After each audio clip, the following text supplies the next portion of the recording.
For India market, honestly, early this year, we are targeting 2.1 million.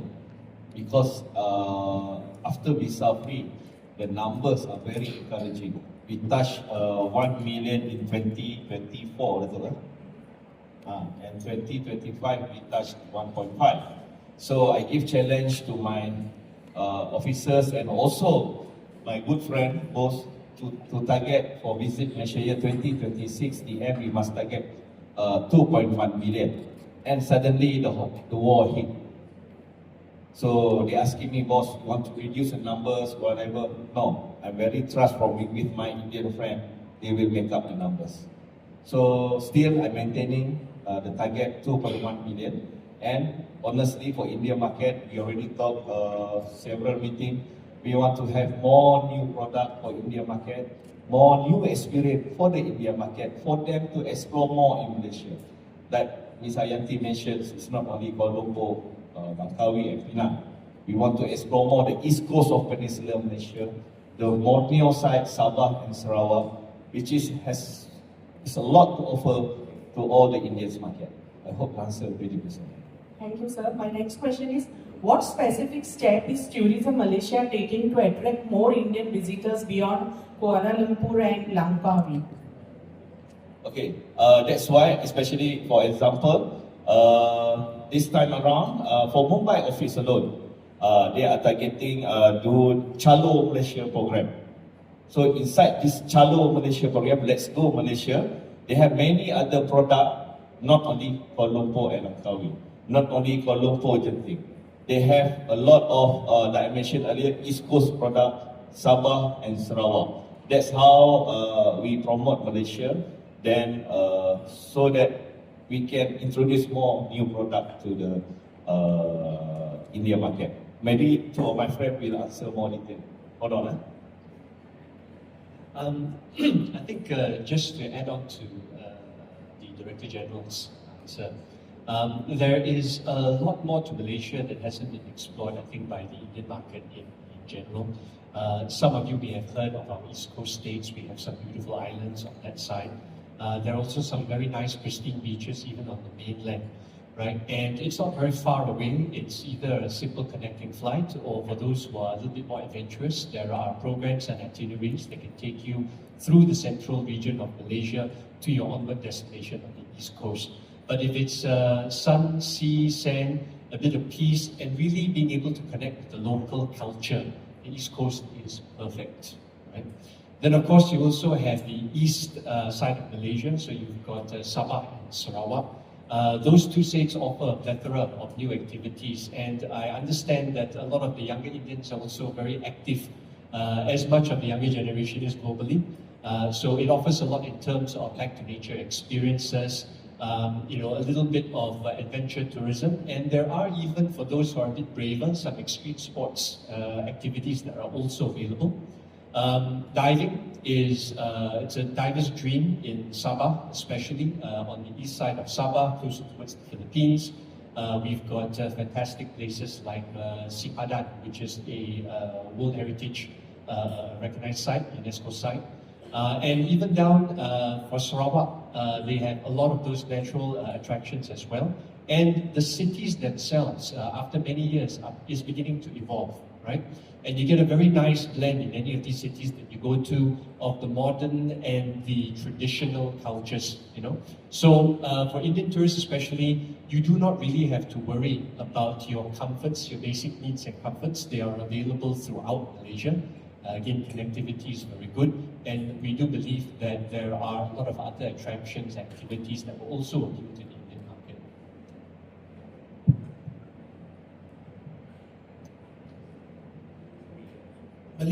Product in Malaysia for Indian tourists is very appealing. There are lots available.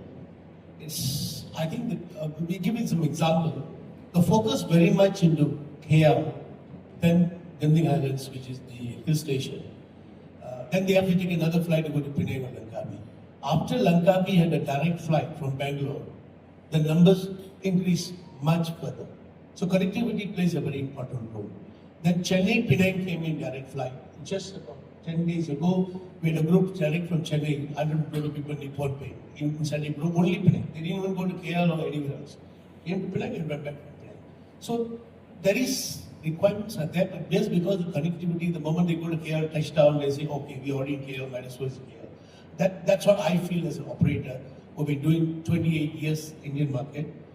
But what the product may we have in terms of food, in terms of culture, in terms of transportation, value for money destination, value for money hotels, which is available across the country.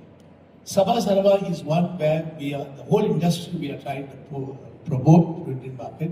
Tourism Malaysia also, every now and then they will see me, they will tell me the same thing. Must do something Sabah Sarawak. We also do fan tours for travel agent to familiarize with other destinations. I think early this year we did 40 agents from Kerala.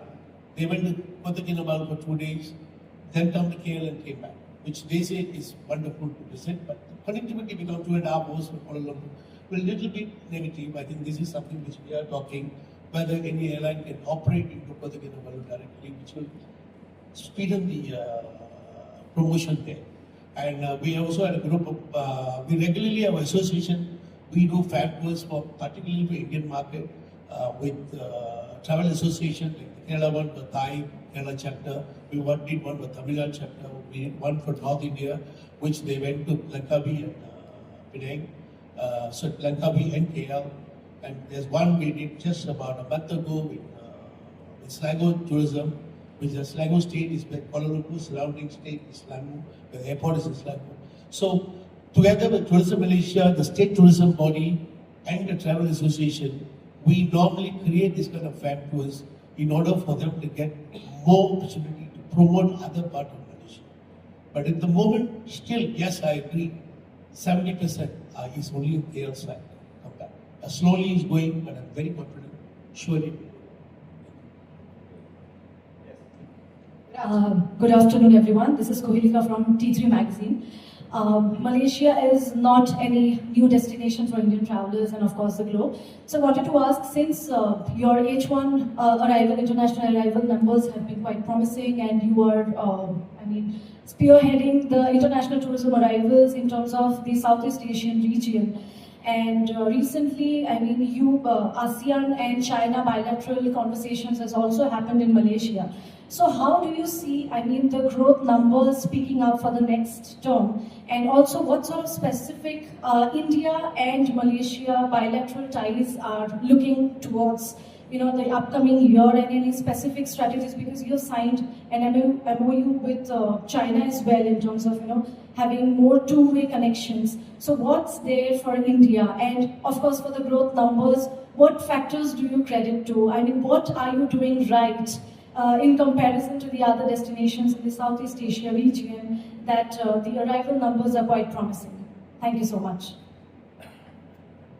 Yes, to answer your questions, especially for the bilateral ties between India and Malaysia, I think our Prime Minister will visit India soon. So a lot of MOU will be signed, and one of it is tourism. One of it is tourism. And number two, they will visit. They will visit 3 cities. Our Prime Minister will visit 3 cities, and I'm very sure between India and Malaysia, there will a lot of MOU and also a lot of collaboration they will do.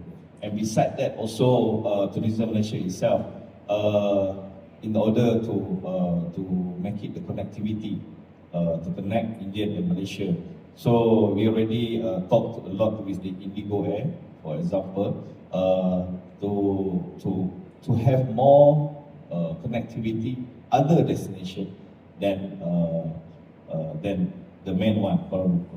For example, maybe from other city in India coming to different city in Penang or Langkawi, or maybe Kota Kinabalu, like what Dr. already mentioned, because the demand is there, but now there are no connectivity. Okay, what will make tourism in Malaysia for India market, especially to do? That's why I always urge our tourism operators to have a new product, to have a new experience, like I mentioned earlier, to be introduced to the Indian market. Because for example, like niche, women tourism, Sometimes I saw a group of only women, young Indian woman traveler. They come with the group, all women. See, the guide tell me, boss, this is woman tourism. You see, they have their own itinerary, different type of product they want to see. Sometimes they go to high end, sometimes they want to enjoy the street food. Okay, so that's why I say if we know our target market well, I think we will answer your first question that to achieve the numbers that we want. So the niche market is very important. Sometimes we want to do sport tourism, especially F1, even though it's a Bahrain F1, but we help Malaysia. And a lot of motorsport lovers coming from India also. I heard booking coming from India is increasing from 1,000 tickets they requested as for yesterday. So it's coming. Then we have MotoGP coming soon during November. That one already 5,000 pack already confirmed coming from India, but different booking. Yes, that's why we focus niche and more niche market in order for us to get more numbers. Yes, besides the normal things like weddings, MICE market, it always continue. We have 1,000 of MICE group coming to Malaysia. Of course, Poli, Langkawi, Penang is popular. These two destinations and also Langkawi, Penang and Kuala Lumpur is popular among the MICE destination. So if everybody play their role, we will achieve what we target at the end of the year. Okay, Nigel? I think to add to that also, there are other aspects of the market that the Indian corporate markets especially could be interested in. Malaysia sits at a very nice price point, right, between countries like Singapore, for example, and even Thailand. So in terms of connectivity, yes, we do have good connectivity. We could do with more, of course. But what we would like to look at is to encourage, especially the corporate sector of India, to consider Malaysia as a venue for their meetings. Now, this is actually one of the new popular trends worldwide, where meetings are held in small groups, normally the C-suites and above, or management level corporate groups who need a place to go to, sit down, do a bit of powwow, strategize, reorganize, and do it in a place where all the modern facilities are available, suitable for the corporate customer, yet at a rate that is highly affordable, right? Even for companies, regardless of size. So that is going to be one future market that we think should be developed in India. The second thing, of course, as the DG has also mentioned, Malaysia is also actually quite famous for sporting events. I was told yesterday night that there is a bit of a lack of accessibility in terms of golf courses here in India, and Indians love to play golf. So Malaysia, for example, is one of those destinations. There are plenty of golf, we call that golf courses available in very beautiful scenic places, all very accessible. It is also one of the places where a lot of international events besides motorsports are being held. We have the famous Tour de Langkawi. We have multiple Ironman events running throughout the country. Recently, pickleball has become extremely popular. And we have seen a lot of traction there in Kuala Lumpur and the other states. Mata, for example, organized the Pickleball Grand Slam in Kuching last year, and we had some of the top Indian players come to contest and compete in Kuching, Sarawak. And so sports tourism is not just a niche product for us. The infrastructure is there, it is available. The authorities are well versed in these kinds of events, and one thing we would probably like to see is to perhaps encourage some of the Indian companies or event organizers to consider Malaysia as one of those sporting destinations as well. Okay, just to answer the first question, India is still a core member in ASEAN. Okay, it's not that just because it's in China we have neglected. India has a very strong presence in ASEAN. In Malaysia, there is even an association called ASEAN and India Business Community Chamber, which is how local Indians are heading with them. And the other good example I would give you, two large countries, visa are always a problem, which is China and India. Well, I think some of you, if you go back to some people in the industry, Not long ago, 3 years ago, we had a lot of issues on visa, Indian to come to Malaysia. Process slow, rejection high, people go to airport, don't get visa, all these problems were there. But these two countries, Malaysia, made visa free, not just application. You don't have to apply. You just come to the airport, you give your thing, whatever document asks you, visa free. That shows the commitment of Malaysia over the Indian market. You know, visa relaxation does not come from Ministry of Tourism. Am I right to say that? It comes from Ministry of Home Affairs. Ministry of Home Affairs is the government. I cannot speak on government. So it comes from Ministry of Home Affairs. And for Ministry of Home Affairs in many countries, they are not worried about tourism so far. Security, priorities are different. But in Malaysia, this Home Affairs gave visa free to these two large countries for the last 2 years. And which expected to extend next year as well. We have made request to the Ministry of Tourism through him office. We are trying to get this approved for next 1 or 2 years again. Thank you very much. Good afternoon, sir. Can you throw some color on the holiday packages starting from 11,000? Are these corporate or individual packages? To answer that, if I may share on the slides of our current campaign, just running, starting 10th of August. It is Chalo Malaysia campaign with packages starts from 11,000 rupees. This is direct to consumers. And how we are getting this done through our DMC partner, the Indian DMC partner. Packages, we have special packages, not only Kuala Lumpur, we have targeted also this time to Cameron Highland.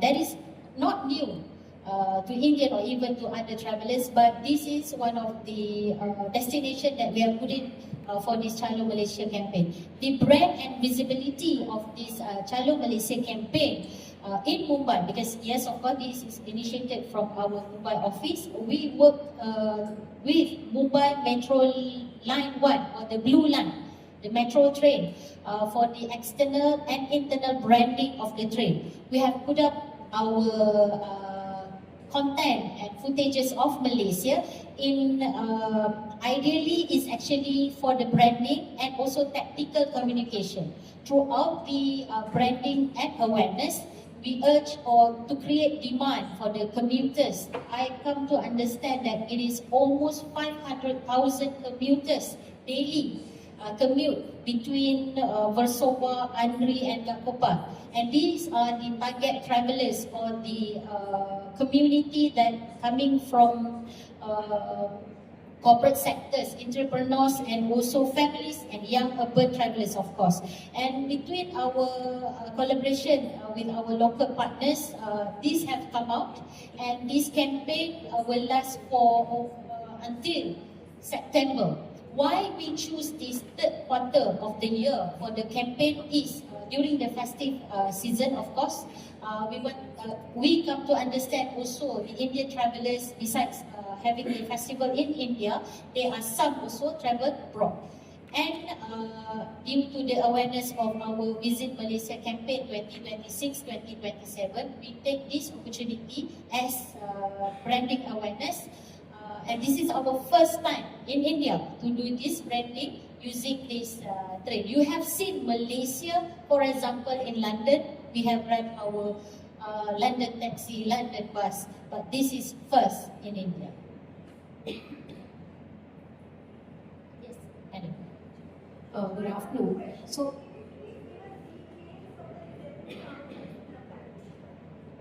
Yes, madam. Details of the packages of this. Sure, we'll get you in hand. Sure. Yes, madam, please. I had a question. Destination weddings, you spoke about MICE. Destination weddings also forms a large part of the segment. Given the Indian weddings, they have particular rituals and customs. So how does Tourism Malaysia plan to cater to those requirements? Like we have a fire requirement, or maybe food is another one of the concerns. So how do you plan to adhere to those requirements to increase travelers for the destination wedding segment?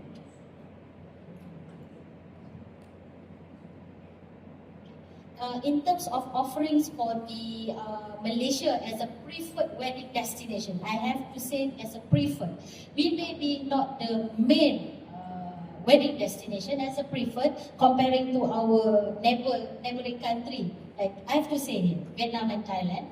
But in terms of facilities, I just spoke to you last night about this wedding destination, where the facilities that Malaysia have in terms of infrastructure for the wedding requirements, I come to understand also there's a lot of details for wedding requirement, especially for India. The venue itself, be it you want to doing your wedding on the highland, by the beach, in the city, we have that facilities in terms of the venue. Catering, I'm sure, due some of the requirements for the meals requirements. I come to understand also about the giant food, where the planners, the wedding planners from India, they bring their own chef and even the ingredients. But we, from Malaysia, stakeholders, especially from the hotel, we can cater the venue only to rental the kitchen to that extent. And of course, later Medato would like to add on the how the crowd arrangement on that. Please. Okay. Wedding, it is upcoming destination Malaysia. Compared as what Nati saying, compared to our neighbors, we are a little behind, but we are there. The only issue that's when it comes to, like we have done something, our company has done it, even other organizers, other hotels has done it. If anybody knows Munna Maharaj, Calcutta, one of the most popular event chef, he brings in about 40 chefs to do it. He needs his own coach to come in to do everything. He does as friend says, they hire the whole kitchen, they do the whole marketing, everything comes. How much we put in from even the Indian chef, the hotel trying to put in. End of the day, the wedding family, their community, the expectation is far higher than what the hotel can prepare. That is one thing to understand.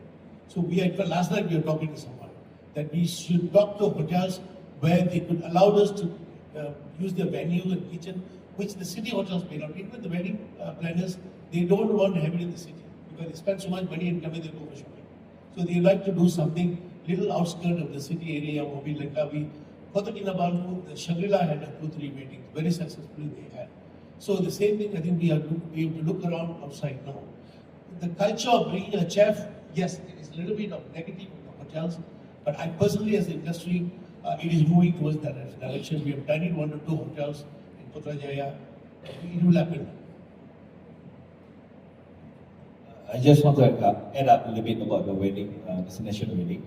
From government side, when it's all confirmed they want to come, we ourselves as Tourism Malaysia, we will be stationed at custom immigrations.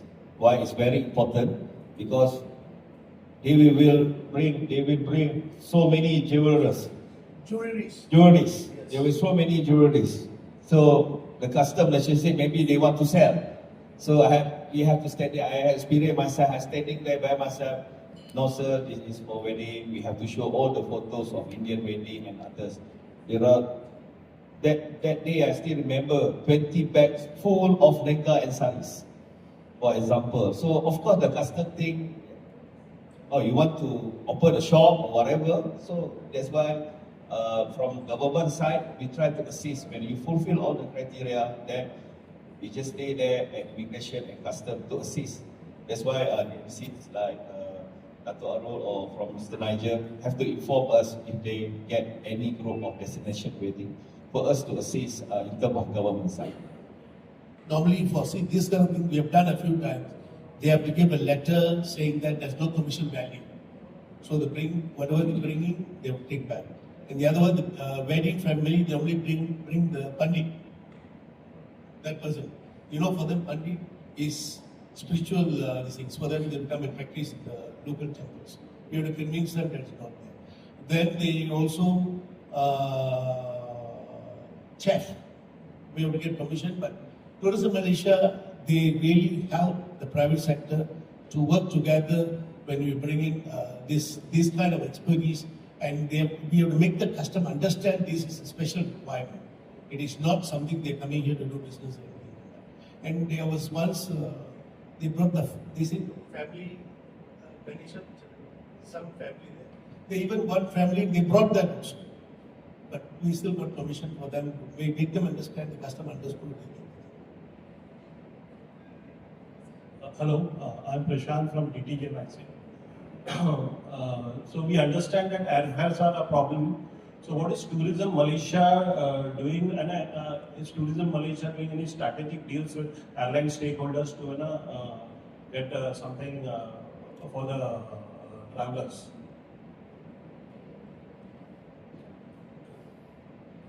I think we all know airlines is commercially they operate.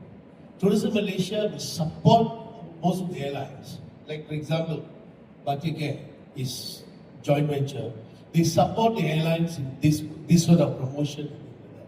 So Tourism Malaysia will be able to determine the airfare. What is the airfare from point A to point B? I think it's a commercial decision by the private airlines. I think we all know most of the airlines are almost late during COVID, and after that they all came back, and what they are today, at least is supporting the industry. It's not just Malaysia alone, other part of the world as well. So Tourism Malaysia in any promotion, for example, we are here today as a delegation, 40 delegates. Batik has given a special fare for us to come here to promote this event. So same thing, whenever I mentioned earlier, we brought agent to bring fan tours. Malaysian Airlines, Batik, everybody has given special rate for these people to come and get the fan tours and come and promote the things there. And I think it's a commercial decision between the agents here and the airlines which are operating, both Indian carriers as well as the Malaysian carriers. But I don't see there's a major problem, but there's a slight price increase because of the current geo-global problems. Yeah, just to add on to that, I think Dr. Arul has already mentioned some of the challenges the airlines are going through. But in terms of strategic partnerships, on the commercial side, even associations like MATA and I believe also MITA and other associations, we have different relationships with the different airlines itself. So for us, it's going to be more an issue of how can we partner together with these airlines to open up new markets and routes. Now, once that happens, we do foresee that the current issue aside with the fuel prices, airfares will start to normalize, right, when more and more routes become available. So I think one of the things that we're doing together with Tourism Malaysia is trying to open up these routes, encourage more people to travel, and thereby encourage airlines to keep those routes more sustainable. But just to add, another thing is sometimes during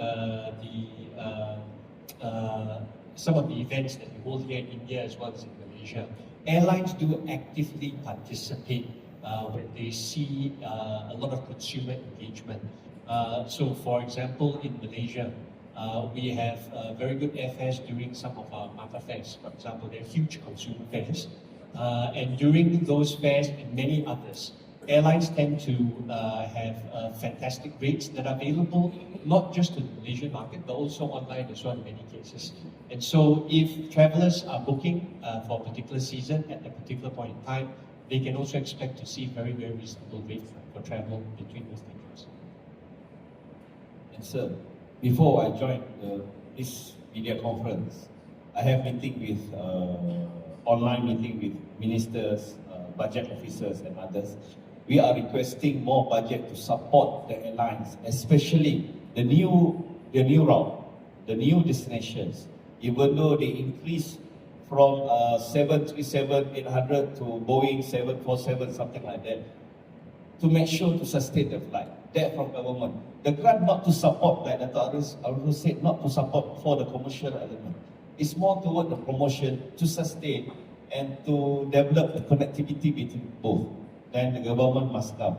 And we also helping together with Malaysia Airport Berhad to give some incentive, 6 month free rental, something like that. There are a lot of incentive inside the Malaysia to encourage the foreign carrier or our national carrier, local carrier, to go to search for the new destination which has potential to come to Malaysia.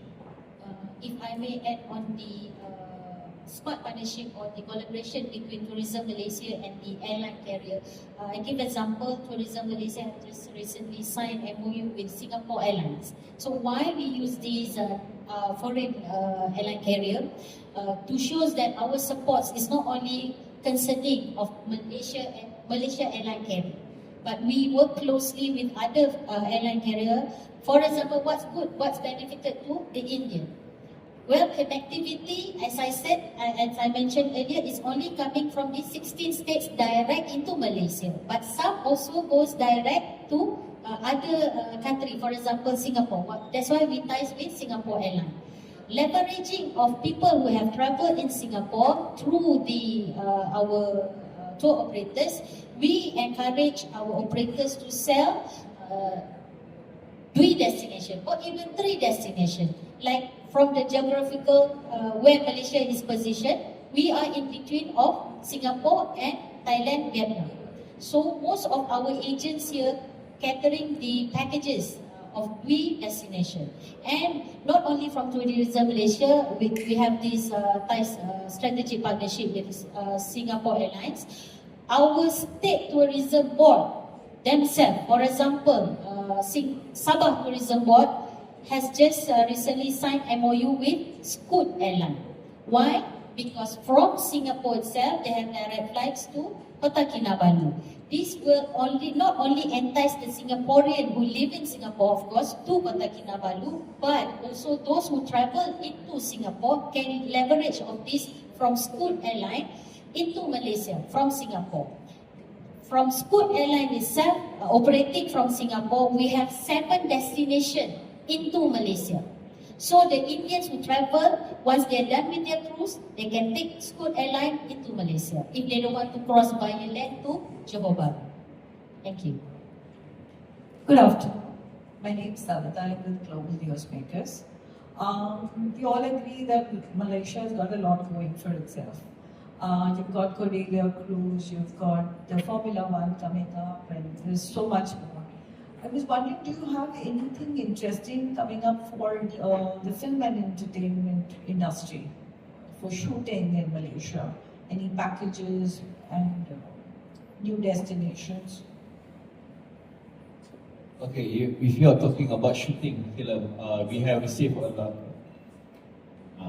We receive a lot of requests from your producers film to shoot in Malaysia, whether they want to shoot a full movie,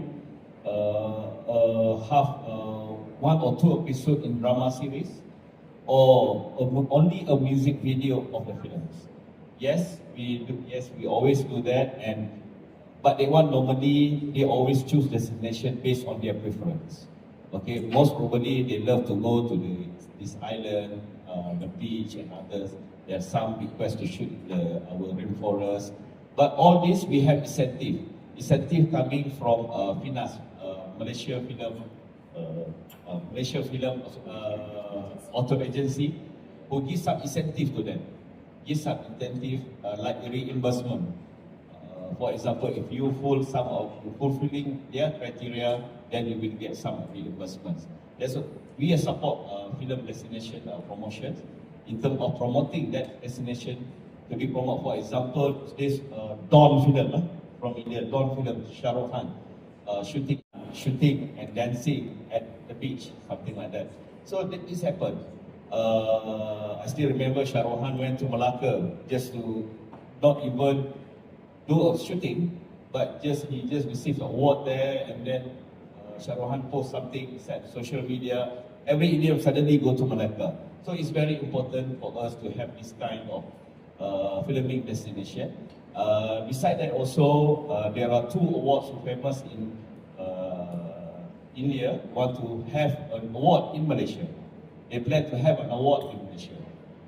For example, like IFA, Z-Sign TV Award, something like that. So they are planning to have, but we're still negotiating. Of course, I know it's very expensive to bring the tourism award out from your country and others, but we're still negotiating. But we really hope it can be materialized. Do you plan on hosting any shopping festivals? Shopping festival? Yeah. Yes, shopping is year-round, not year-round. At the end, we will have Malaysia year-end shopping sales, which is, I can say, a lot of packages coming from India to come from Malaysia for shopping, especially the branded goods and others. Of course, most of it focused in Kuala Lumpur and Johor Bahru. Why Johor Bahru? Because the Johor Premium Outlet give a great discount, especially on the branded item. So we plan, actually we already planned. We will launch and we will make sure when Ms. Haryanti will expose all the packages during Malaysia year-end sales. We so-called Malaysia year-end sale. That means like in London they have Black Friday, for example, in London. So we might have similar but year-end sale for 1 month sales at the end of the year. Madam, Dr. Mr. Digi, if I may add on the entertainment, films and entertainment Malaysia as a film shooting destination. I believe you guys or any one of you have watched Awarapan 2, the second, which have shot in Kuala Lumpur. So behind it, there is Tourism Malaysia and our other authority agencies where we have facilitated the production company, of course, and giving incentive. That one throughout our film agencies that on the authorities. And also on talking about the entertainment, in December, we have special packages on that too. So I have to touch base on that. We come to understand once the ticket sale launch, within 2 hours, almost sold out. But initiative, I have to congratulate the initiative from the Indian local DMCs. Once they know about concerts is happening back in Kuala Lumpur, they contacted us. Tourism Malaysia, is there anything that we can do to bring our fan to Malaysia? Then we contacted our partners back in Kuala Lumpur. They were prepared, especially on the ground. We cannot do not so much on the tickets because that is by the tickets organizer. But to facilitate during the Kuala Lumpur, once they're done with their concerts, arriving 1 day earlier, and then after the concerts, they can have other tours, not only Kuala Lumpur, they go to Malacca or even shopping to Genting. So it just confirmed news that BTS is performing at BTS? Yes. That's very interesting. I think the film industry for a long time, there's a scheme. The amount of money they spend, the government will give to the filming board. There are a lot of video launches happening. If you know the latest in the country, the Tamil Nadu Chief Minister, there's a movie has been released recently. His video launch was done in Kuala Lumpur, in the National Stadium. There were 85,000 spectators was there from India as well as Malaysian India as well. It was happened like 27th of December. So I happened to be part of it. So it is not, we are not restricted, and that is the very fastest reach to the community, to the Indian nationals. When you do any movie, if we allow any movie, any stage show is happening, means IFA is the second time they're coming there. August they have confirmed the thing. October is coming. So there are a lot of other things happening in Malaysia. And a lot of movies are shot in pockets, small things.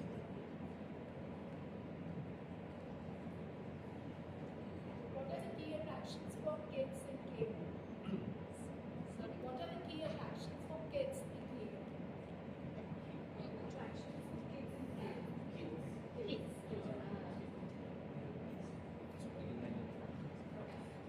For kids, a lot really. Some of the most famous places in Kuala Lumpur, which is very family oriented, you've got Sunway Resort, a huge water theme park, a city on its own really within Kuala Lumpur. So you've got the theme park itself, you've got a number of hotels and resorts that are integrated. You've got malls as well, and of course, just to add on the side, they've even got universities and hospitals that are also connected within that city. That's in Kuala Lumpur alone.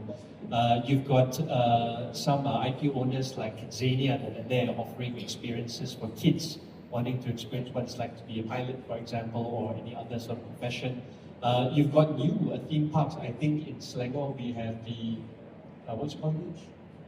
Luge. The Luge, very exciting. You've got the Gamuda Cove And you've got also other small attractions that are also running within the Klang Valley. You've got pets, pets in farm in the city type experiences, which are all very family friendly. And you've also got those which are more suited to maybe older kids that are more education oriented. You've got, besides the museums, you've got a lot of experiential sites to visit that are also catering towards those who are more interested in agricultural experiences, outdoor sports activities, science. The new Petro Science has just launched, I believe, in Ombak, which is a new, very futuristic looking shopping center, which is very, very close to the Kuala Lumpur City Centre itself. So these are just a number of the items that are available. There are a lot more actually. I don't know, Dr. Arul, you may be able to. Children, there are a lot of theme parks. One thing Malaysians, I don't know how, the investors, it's not government owned, it's private owned. There are so many theme parks, whether it's water parks, a dry park, Kidsania. The Kidsania, when I went, I couldn't go myself. I had to go with the child. They know that they allowed me to go. And then Legoland in Johor Bahru. It's a first in this part of the world, or part of the world. And you don't take the children, you don't enjoy it. Only adults go there. I went to some factory with some agents. I don't without the children to come here, what we are going to do. So there are a lot of theme parks available. In the Klang Valley we call it airport, Kuala Lumpur, that designated applicant thing. I think there are about 6 or 7 good theme parks. It is integrated adults, child, and even age people also there. They're lovely. And then we go further down to the Ipoh, it's 200 kilometers up north, there is theme park. You go to Langkawi already having theme parks there. South, you go to Johor, there's great theme park. So you theme park, there's embedded many available. Ladies and gentlemen, unfortunately, we are a little short on time, so we're going to